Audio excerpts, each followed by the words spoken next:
ആദ്യമേ തന്നെ പുള്ളിയുടെ ഒരു ഗിഫ്റ്റായിട്ട് നമുക്കെല്ലാവർക്കും ഓരോ പാക്കറ്റ് ഈ ലീഫുകൾ തന്നു. അത് നേരിട്ട് തിന്നാം എന്ന് പറഞ്ഞു. പുള്ളിയുടെ ഫാമിൽ ഉണ്ടാക്കിയതാണ്. അപ്പം എല്ലാവരും അത് ടേസ്റ്റ് ചെയ്താൽ പലർക്കും പേടിയുണ്ടായിരുന്നു, വല്ല കഞ്ചാവ് എല്ലയൊക്കെ ഉണ്ടാവുമോ എന്നൊക്കെ പേടിയുണ്ടായിരുന്നു. പുള്ളി ഒരു പ്ലംബറൊന്നുമല്ല. അപ്പോൾ അതുകൊണ്ട് പുള്ളിക്ക് അത് ശരിയാക്കാൻ കുറച്ച് കൂടുതൽ ടൈം എടുക്കേണ്ടി വന്നു. അങ്ങനെ അത് എല്ലാം നമ്മുടെ നാട് പോലെയല്ല, എല്ലാത്തിനും നമുക്ക് ഇവിടെ ആളുകളെ കിട്ടും. അവിടെ അങ്ങനെയല്ല, നമ്മൾ തന്നെ എല്ലാം ചെയ്യണം. വീട് പുള്ളി സ്വയം ഉണ്ടാക്കിയെന്നാണ് പറയണം. ഡിസ്കോ ഐലൻഡ് എന്ന് പറഞ്ഞൊരു സ്ഥലമുണ്ട്. അവിടെ 2 ടൗൺഷിപ്പുകളാണുള്ളത്. ഒരു ടൗൺഷിപ്പിൽ 1000 പേരും മറ്റൊരു ടൗൺഷിപ്പിൽ 4 ആളുകളുമാണ് താമസിക്കുന്നത്. അദ്ദേഹത്തെ ഇവർക്കൊക്കെ വലിയ സ്നേഹവും ആരാധനയും ഒക്കെയാണ്. അദ്ദേഹമാണ് ഈ കൾച്ചറിനെയും ഈ ഭാഷയെയും ഇനുയിറ്റ് കൾച്ചറിനെയും ഭാഷയെയും ഇവിടുത്തെ കഥകളെയും ഒക്കെ ലോകത്തിന് പരിചയപ്പെടുത്തിയതും അദ്ദേഹമാണ്. അതുകൊണ്ട് അദ്ദേഹത്തിന് ഗ്രീൻലാൻഡിന്റെ മകൻ എന്നാണ് ഇവര് വിളിക്കുന്നത്. സെസിമിയോണിലേക്ക് ഞങ്ങൾ ഇറങ്ങാൻ പോവാണ്. സെസിമിയോണിൽ ഞങ്ങളെ കാത്തൊരു ഗൈഡ് വരും. ഡിന്നറ് ഇവിടെ ഹോട്ടലും അങ്ങനെ കാര്യമായിട്ടൊന്നും ഏർപ്പാട് ചെയ്തിട്ടില്ല. കപ്പലിൽ നിന്നുള്ള ഭക്ഷണം കഴിച്ചിട്ട് ഡിന്നർ കഴിച്ചിട്ട് ഞങ്ങളെല്ലാവരും ഇറങ്ങാൻ തയ്യാറായി.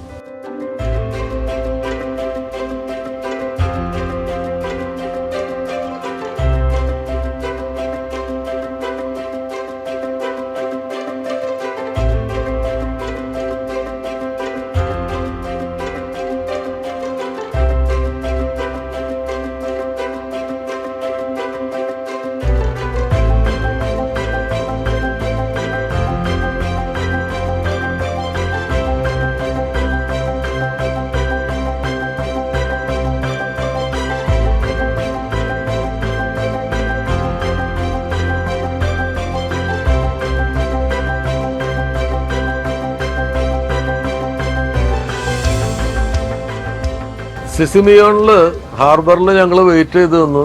ഒരു വണ്ടിയുമായിട്ട്, ഒരു ചെറിയ ബസ്സുമായിട്ട് നമ്മുടെ ഗൈഡ് വന്നു. ഗൈഡിന്റെ പേര്, പുള്ളി ഇനുയിറ്റ് വംശജനാണ്. അദ്ദേഹത്തിന്റെ പേര് വളരെ രസമുള്ള പേരാണ്, പള്ളി എന്നാണ്. പള്ളി എന്നാണ് പുള്ളിയുടെ പേര്. അപ്പൊ അദ്ദേഹം കുറച്ച് ലേറ്റായി വരാൻ, അതിന് പുള്ളി ക്ഷമാപണത്തോട് കൂടിയിട്ടാണ് തുടങ്ങിയത്. കാരണം പുള്ളിക്ക് ഒരു ഹൈഡ്രോപോണിക് ഒരു ഫാമുണ്ട്. സിസിമിയോണിലൊന്നും ഗ്രീൻസ് ഇല്ലല്ലോ, പച്ചിലകൾ അങ്ങനെയല്ല. ഇവരുടെ ഭക്ഷണത്തിൽ അതൊരു ഘടകമാണ്. അപ്പൊ സാധാരണ ഇത് ഡെൻമാർക്കിൽ നിന്നും നോർവേയിൽ നിന്നൊക്കെ ഇമ്പോർട്ട് ചെയ്തിട്ടാണ് ഇവിടെയുള്ള ആൾക്കാർ ഉപയോഗിച്ചുകൊണ്ടിരുന്നത്. സാലഡ്സിലൊക്കെ ഉപയോഗിക്കുന്ന ഇലകളും കാര്യങ്ങളും പച്ചക്കറികളൊക്കെ. അപ്പൊ ഇദ്ദേഹം എന്ത് ചെയ്തു എന്ന് വെച്ച് കഴിഞ്ഞാൽ, ചൈനയിൽ പോയിട്ട് ഈ ഹൈഡ്രോപോണിക് ഫാമിങ്ങിനെ കുറിച്ച് പുസ്തകങ്ങൾ മേടിച്ച് വായിച്ചു. പിന്നെ ചൈനയിൽ പോയിട്ട് അതിൻ്റെ സാധനങ്ങളൊക്കെ ഓർഡർ ചെയ്ത് പുള്ളി താമസിച്ചിരുന്ന വീട് പുള്ളി വിറ്റു. പുള്ളിക്ക് ബ്രദറും മദറും ഉണ്ട്, അവർ വേറെയാണ് താമസിക്കുന്നത്.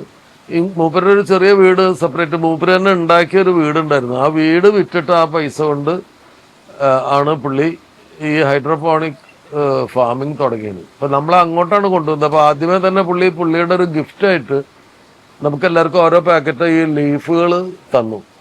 അത് നേരിട്ട് തിന്നാം എന്ന് പറഞ്ഞു. പുള്ളിയുടെ ഫാമിൽ ഉണ്ടാക്കിയതാണ്.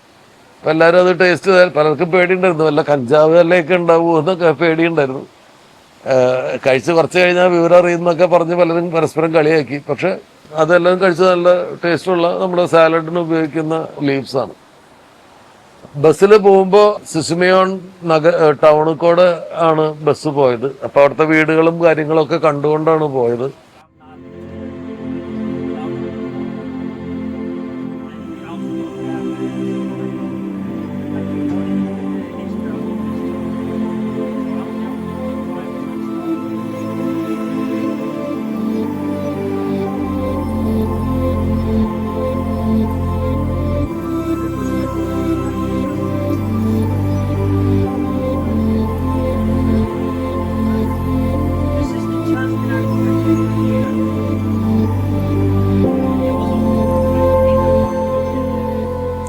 അവിടുത്തെ ഒരു പ്രത്യേകത എന്ന് പറഞ്ഞാൽ, അവിടെ ഗ്രീൻലാൻഡിലെ 2ാമത്തെ വലിയ നഗരമാണ്. ന്യൂക്ക് കഴിഞ്ഞാലത്തെ 2ാമത്തെ നഗരമാണ് സിസിമിയോൺ. സിസിമിയോണിൽ 5526 പേരാണ് ഉള്ളത്.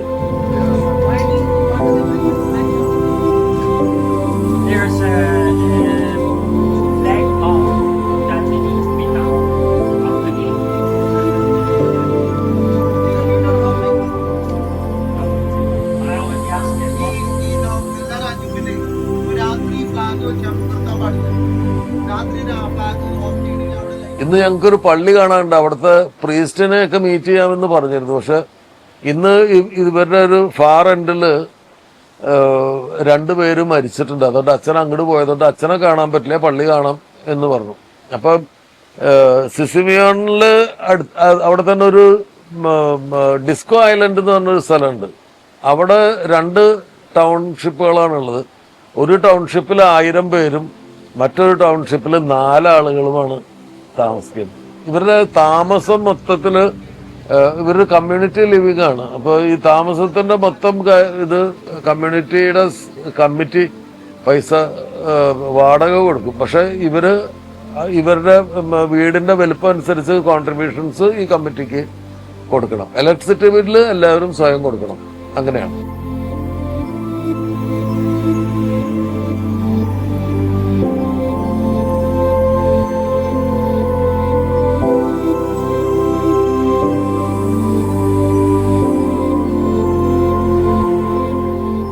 അപ്പൊ ഇദ്ദേഹത്തിന്റെ ഹൈഡ്രോപോണിക് ഗാർഡനിലേക്ക് നമ്മൾ കൊണ്ടുപോയി. ഈ നഗരം മുഴുവൻ കാണിച്ചതിന് ശേഷം അങ്ങോട്ട് പോയി. അപ്പൊ പുള്ളി ഇന്ന് വരാൻ ലേറ്റ് ആയതെന്താ വെച്ച് കഴിഞ്ഞാൽ അതിലേക്കുള്ള വാട്ടർ സപ്ലൈയുടെ ഇതിലെന്തോ ഒരു തകരാറ് വന്നു. പുള്ളി ഒരു പ്ലംബറൊന്നുമല്ല. അപ്പൊ അതുകൊണ്ട് പുള്ളിക്ക് അത് ശരിയാക്കാൻ കുറച്ച് കൂടുതൽ ടൈം എടുക്കേണ്ടി വന്നു. അങ്ങനെ അത് എല്ലാം നമ്മുടെ നാട് പോലെയല്ല, എല്ലാത്തിനും നമുക്ക് ഇവിടെ ആളുകളെ കിട്ടും. അവിടെ അങ്ങനെയല്ല, നമ്മൾ തന്നെ എല്ലാം ചെയ്യണം. വീട് പുള്ളി സ്വയം ഉണ്ടാക്കിയെന്നാ പറയണം. അപ്പോൾ ഈ ഹൈഡ്രോപോണിക് സ്ഥലത്തേക്ക് ഞങ്ങൾ കൊണ്ടുപോയി. അതിൻ്റെ ഉള്ളിലേക്ക് കുറച്ച് പേരെയാണ് കയറ്റി വിടുന്നത്. അതിൻ്റെ ഉള്ളിൽ വെളുത്ത കളറിൽ ഇങ്ങനെ ഷീറ്റ് അടിച്ച പോലെ വെർട്ടിക്കലായിട്ടൊക്കെ അതിൽ ഹോൾസ് ഉണ്ടാക്കിയിട്ട് അതിൽ ആണ് ഈ ചെടികൾ വളർത്തുന്നത്. അപ്പോൾ അദ്ദേഹം പറയുന്നത് പുറമേന്ന് ഇമ്പോർട്ട് ചെയ്യുമ്പോൾ ഭയങ്കര വിലയാവും. അപ്പൊ പുള്ളി ചെലവാക്കിയ പൈസയൊക്കെ വെച്ച് നോക്കിയാലും അധികം വൈകാതെ ഇത് പുള്ളിക്ക് ലാഭകരമാവും എന്നാണ് പറയുന്നത്. ഇപ്പൊ പുറമേന്ന് കൊണ്ടുവരുന്നതിനേക്കാൾ കുറച്ച് വില കുറച്ചിട്ട് കൊടുക്കാനും പറ്റും. ഇത് കൂടുതൽ ഫ്രഷ് ആണ്. മറ്റേത് ഫ്രീസ് ചെയ്തിട്ട് കൊണ്ടുവരുന്നതാണ്. ഇത് ഡയറക്റ്റ് ഇവിടുന്ന് നേരിട്ട് വിൽക്കുന്നതാണ്. അപ്പൊ അതുകൊണ്ട് കുറെ കൂടി ഫ്രഷ് ആയതുകൊണ്ട് ഇതിന് ഡിമാൻഡ് ഉണ്ട്. അതുകൊണ്ട് ഇത് ബിസിനസ് നന്നാവും എന്നാണ് പറയുന്നത്.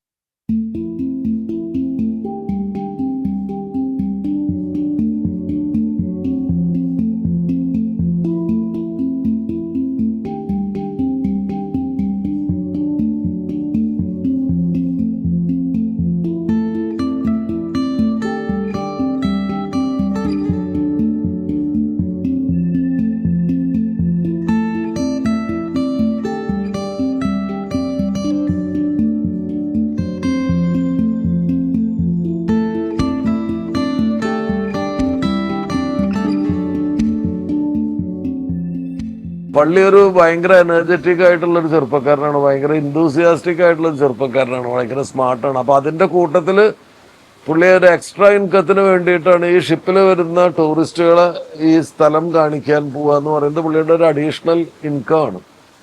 അപ്പോൾ ഇവിടുന്ന് നമ്മൾ ഈ ഹൈഡ്രോപോണിക് ഈ ഫാം കണ്ടിട്ട് നമ്മൾ പുറത്തിറങ്ങിയപ്പോൾ ഒരു കാറ് വന്ന് നിന്നു. അതിൽ നിന്ന് സുന്ദരിയായിട്ടുള്ള ഒരു വൃദ്ധ പുറത്തിറങ്ങി.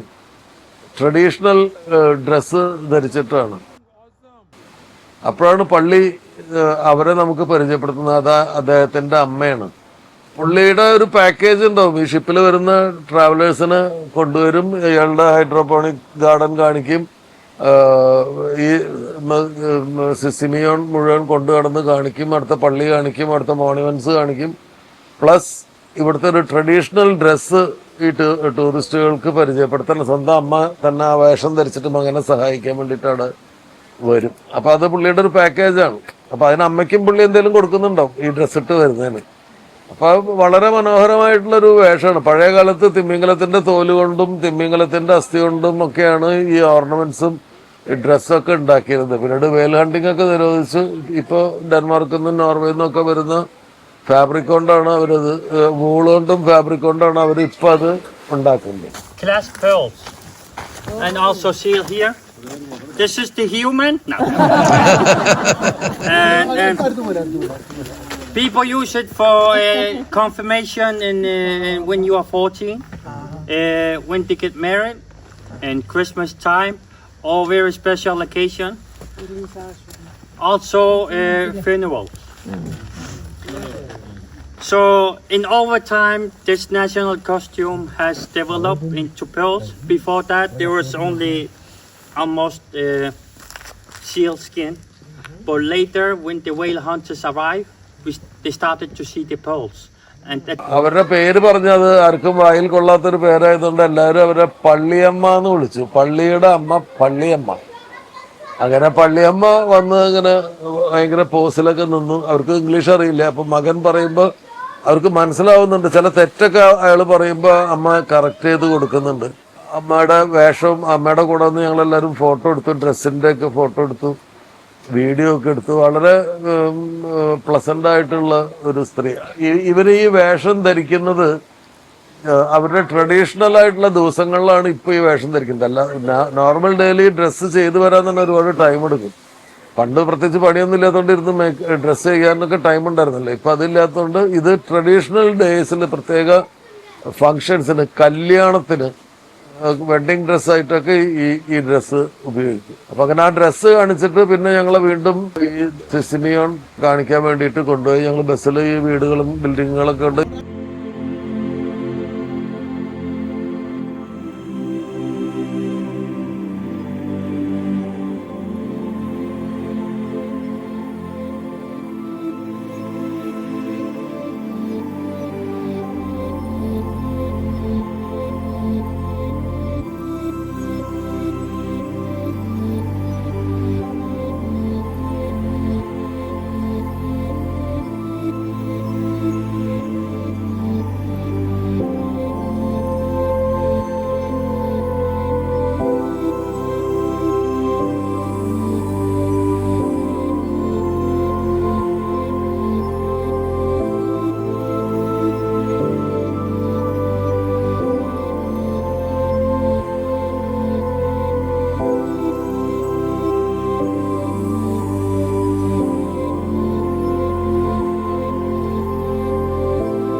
ഈ ബിൽഡിങ്ങുകളിലൊക്കെ ഒരു പ്ലെയിൻ ആയിട്ടുള്ള ഒരു സ്ഥലം ഉണ്ടെങ്കിൽ അവിടെ മൊയലുകളുടെയും കുറുക്കന്റെയും ഒക്കെ ചിത്രങ്ങൾ വരച്ചു വെച്ചിട്ടുണ്ട്. സീഗിൾസിന്റെ ഒക്കെ ചിത്രങ്ങൾ വരച്ചു വെച്ചിട്ടുണ്ട്. റോഡ് സൈഡിൽ സ്ലഡ്ജുകൾ വലിക്കുന്ന നായകൾ. ഇപ്പൊ മഞ്ഞുകാലം അല്ലാത്തതുകൊണ്ട് അവർക്ക് പണിയില്ല.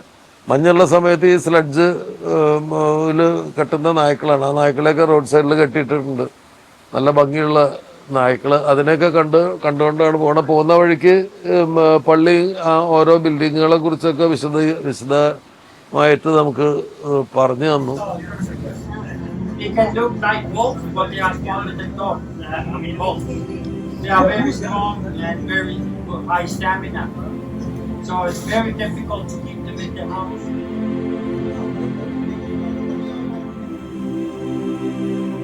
They can survive extreme cold.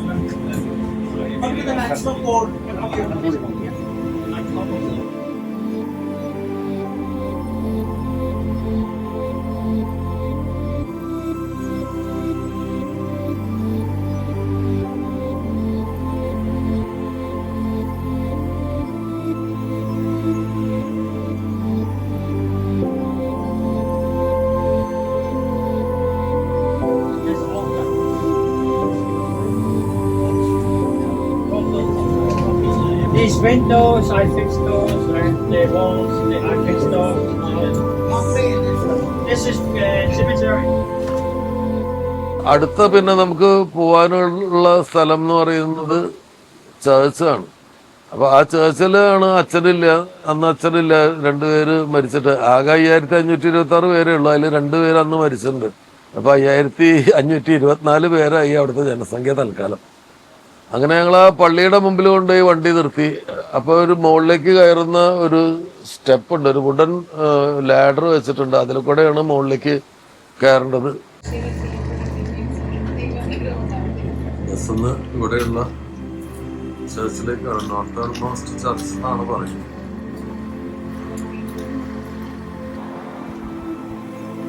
ഈ സ്റ്റെപ്പ് കയറിയിട്ടാണ് പള്ളിക്ക്. അതൊരു ഉയർന്ന ഒരു കുന്നിൻ പുറത്തായതുകൊണ്ട് അതിന്റെ മുമ്പിൽ നിന്ന് കഴിഞ്ഞാൽ കടലും ചുറ്റുമുള്ള സീനറി ഒക്കെ കാണാൻ പറ്റുന്ന സൗകര്യമുണ്ട്. അതിന്റെ മുമ്പിൽ വലിയൊരു ആങ്കർ വെച്ചിട്ടുണ്ട്. ഈ കപ്പലൊക്കെ കൊണ്ട് നങ്കൂരിടുന്ന ഉപയോഗിക്കുന്ന വലിയ ആങ്കർ. അത് ഈ ഗ്രീൻലാൻഡിലെ പല സ്ഥലങ്ങളിലും ഈ പഴയ ആങ്കേഴ്സ് ഒരു പ്രോപ്പർട്ടി ആയിട്ട് വെച്ചിട്ടുണ്ട്.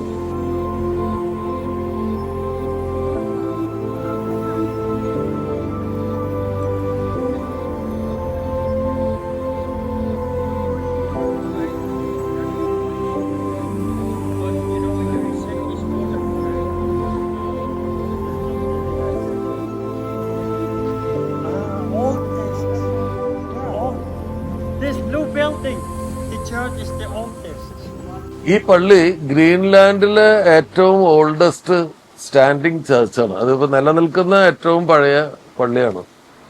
ബഥേൽ ചർച്ച് എന്നാണ് ഈ ചർച്ചിനെ പറയുന്നത്. ഇത് ഫാലു റെഡ് എന്ന് പറയുന്ന ഒരു വൈബ്രന്റ് റെഡ് കളറാണ് ഈ ബിൽഡിംഗ് പെയിന്റ് ചെയ്തിരിക്കുന്നത്. റൂഫ് ഗ്രീൻ കളറിലാണ്. ഈ പള്ളിക്ക് ബ്ലൂ ചർച്ച് എന്ന് പറഞ്ഞ ഒരു പേരുണ്ട്. ബ്ലൂ ചർച്ച് എന്ന് പറയുന്നത് ഇത് ആദ്യം ഉണ്ടാക്കിയ സമയത്ത് ഇതിന്റെ നിറം ബ്ലൂ ആയിരുന്നു. അതുകൊണ്ട് അന്ന് മുതൽ ചർച്ചിന്റെ നിറം റെഡ് ആണെങ്കിലും ഗ്രീൻ റൂഫ് ആണെങ്കിലും അറിയപ്പെടുന്നത് ബ്ലൂ ചർച്ച് എന്ന് പഴമക്കാരുടെ ഇടയിൽ ബ്ലൂ ചർച്ച് എന്നൊരു പേരും കൂടിയുണ്ട്. ഇത് സ്കാൻഡിനേവിയൻ ആർക്കിടെക്ചറിന്റെ ഇൻഫ്ലുവൻസ് ഉള്ള ഒരു ചർച്ചാണ്. വുഡൻ ഇന്റീരിയേഴ്സും ഇതിന്റെ മൃഗങ്ങളുടെയൊക്കെ തോലൊക്കെ ഉപയോഗിച്ചിട്ടുള്ള ചൂട് പകരാനുള്ള സംവിധാനമൊക്കെ ഉള്ള ചർച്ചാണ്. ഈ ചർച്ചിന്റെ ഉള്ളില് റിസറക്ട് ചെയ്യുന്ന കർത്താവിന്റെ ഒരു ഫോട്ടോ ആണ് വെച്ചിരിക്കുന്നത്. ഇതൊരു ലൂതറൻ ആൾട്ടറാണ്. ലൂതറൻ ചർച്ചുകാരുടെ ആൾട്ടറാണത്. ചർച്ചും ലൂതറൻ ചർച്ച് തന്നെയാണെന്ന് തോന്നുന്നു. ഈ പള്ളിയുടെ അടുത്ത് തന്നെ ഒരു മോണ്യുമെന്റ് ഉണ്ട്. നല്ല ഒരു പാറ ഇങ്ങനെ വെച്ച് പാറകൾ കൊണ്ട് ഉണ്ടാക്കിയിട്ട് അതിലൊരു കോപ്പർ ഫലകമൊക്കെ ഫിറ്റ് ചെയ്തിട്ടുള്ള അതൊരു മോണ്യുമെന്റ് ആണ്. ആ മോണ്യുമെന്റ് നുഡ് റസംസൺ എന്ന് പറഞ്ഞിട്ടുള്ള ഒരാളുടെ മോണ്യുമെന്റ് ആണ്. അദ്ദേഹം ഗ്രീൻലാൻഡിലെ Iceland ഇലുലിസാത്തുകാരനാണ്. Disco Island I was mentioning a bit earlier. On the opposite side of the island, that's where the 4 people are living. But there is a bigger city just at the southern point of the island, and that is the only 2 cities that is located on the Disco Island. The biggest one is 1,000 called Radaswak, and the next one is 4 people living there. അദ്ദേഹമാണ് ആദ്യമായിട്ട് ഈ Arctic പ്രദേശം നായകൾ വലിക്കുന്ന സ്ലെഡ്ജില് മുറിച്ച് കടന്നിട്ടുള്ള ആളുകളിൽ ഒരാളാണ് അദ്ദേഹം. അപ്പൊ അദ്ദേഹം ഈ ഗ്രീൻലാൻഡിക് ഇനുയിറ്റ് ജനതയുടെ കൾച്ചറും ഭാഷയും ഒക്കെ ആഴത്തിൽ പഠിക്കുകയും അത് രേഖപ്പെടുത്തി വരും തലമുറയ്ക്ക് വേണ്ടി സൂക്ഷിക്കുകയും ചെയ്ത ആളാണ്. അതുകൊണ്ട് തന്നെ അദ്ദേഹം ഈ ജനതയുടെ ഒരു ഹീറോ ആണ്. അദ്ദേഹത്തെ ഇവർക്കൊക്കെ വലിയ സ്നേഹവും ആരാധനയും ഒക്കെയാണ്. അദ്ദേഹമാണ് ഈ കൾച്ചറിനെയും ഈ ഭാഷയെയും ഇനുയിറ്റ് കൾച്ചറിനെയും ഭാഷയെയും ഇവിടുത്തെ കഥകളെയും ഒക്കെ ലോകത്തിന് പരിചയപ്പെടുത്തിയതും അദ്ദേഹമാണ്. അതുകൊണ്ട് അദ്ദേഹത്തിന് ഗ്രീൻലാൻഡിന്റെ മകൻ എന്നാണ് ഇവര് വിളിക്കുന്നത്. വെറും മകൻ എന്നല്ല, ഗ്രീൻലാൻഡിന്റെ വിശ്വസ്തനായ മകൻ എന്നാണ് അദ്ദേഹത്തെ ഇവര് വിളിക്കുന്നത്. ആ മോണ്യുമെന്റ് കഴിഞ്ഞിട്ട് ഞങ്ങൾ പിന്നെ പോകുമ്പോൾ കാണുന്ന ഒരു കാഴ്ച എന്ന് പറയുന്നത് ഈ ഇനുയിറ്റ് ജനത പണ്ട് കാലത്ത് ജീവിച്ചിരുന്ന വീടാണ്. കല്ലുകൊണ്ടും മണ്ണുകൊണ്ടും ഒക്കെ ഉണ്ടാക്കിയിട്ട് മരം കൊണ്ട് റൂഫൊക്കെ ഉള്ളിൽ വെച്ച് ഇരുമ്പിന്റെ വലിയ മരത്തിന്റെ കവാടവും ഒക്കെ വെച്ചിട്ട് ഉള്ളിലേക്ക് തുറന്നിട്ടുണ്ടാക്കുന്ന പോലത്തെ ഒരു വീടാണ്. ടർഫ് ഹൗസ് എന്നാണ് ആ വീടിന് പറയുന്നത്. ആ വീട് അകത്ത് കയറാൻ പറ്റിയില്ല. അത് അത്തരം 1-2 മോഡൽ വീടുകൾ നമ്മൾ കണ്ടു. പിന്നെ അവിടെ ഒരു വലിയ ടൂറിസ്റ്റ് അട്രാക്ഷൻ ആയിട്ടുള്ള ഒരു സ്ഥലം ബോർഹസ് തിമിംഗലത്തിന്റെ താടിയല്ലുകൾ കൊണ്ടുണ്ടാക്കിയിട്ടുള്ള ഒരു കവാടാണ്. ഇങ്ങനെ ഒരു ഷേപ്പിൽ ഈ തിമിംഗലത്തിന്റെ താടിയല്ല് കൊണ്ട് ഉണ്ടാക്കിയിട്ടുള്ള കവാടം, അതും ഒരു സ്ഥിരം ഫോട്ടോ പോയിന്റ് ആണ്. That's where you can go to Mio, cinema. This is the public school from 6 years, and you stay there for 10 years. So it's about when you are 15, you finish school. ഞങ്ങൾക്ക് രാത്രി 8:45 ഷിപ്പിലേക്ക് തിരിച്ചു കയറണമായിരുന്നു. ഇപ്പൊ നമ്മൾ ഈ കണ്ടുകൊണ്ടിരിക്കുന്നതൊക്കെ 7 മണിക്കും 8:30 8:45 ഇടയിലുള്ള സമയമാണ് ഈ കണ്ടുകൊണ്ടിരിക്കുന്നത്. വെച്ചാൽ പകൽ തന്നെയാണ്.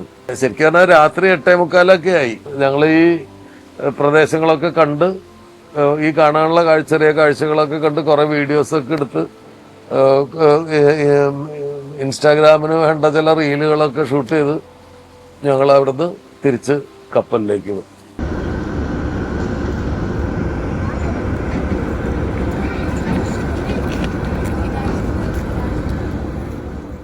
കപ്പലിന്റെ വാർഫിലെത്തുമ്പോൾ അവിടെ വലിയ ബോളുകൾ പോലെയുള്ള ഇരുമ്പ് ഉണ്ടകൾ അവിടെ ഇട്ടിട്ടുണ്ട്. അതൊക്കെ ഈ പഴയ ഷിപ്പിംഗ്, പഴയ കാലത്തെ കപ്പലിന് വെയിറ്റും അങ്ങനെയുള്ള ആവശ്യങ്ങൾക്ക് വേണ്ടിയിട്ടുള്ള അയൺ ബോൾസ് അവര് ഒരു എന്താ പറയണ്ട, ഒരു ആന്റിക് വാല്യൂ ഉള്ളതുകൊണ്ട് അത് അവിടെ സൂക്ഷിച്ചു വെച്ചിട്ടുണ്ട്. അതിൻ്റെയൊക്കെ കുറെ ഫോട്ടോ എടുത്തു. അവിടെ കുറെ കണ്ടെയ്നേഴ്സ് അടുക്കി വെച്ചിട്ടുണ്ട്. അതിൻ്റെയൊക്കെ മുമ്പിൽ നിന്ന് ഫോട്ടോ എടുത്തു. ഞങ്ങൾ തിരിച്ച് കപ്പലിലേക്ക് കയറി.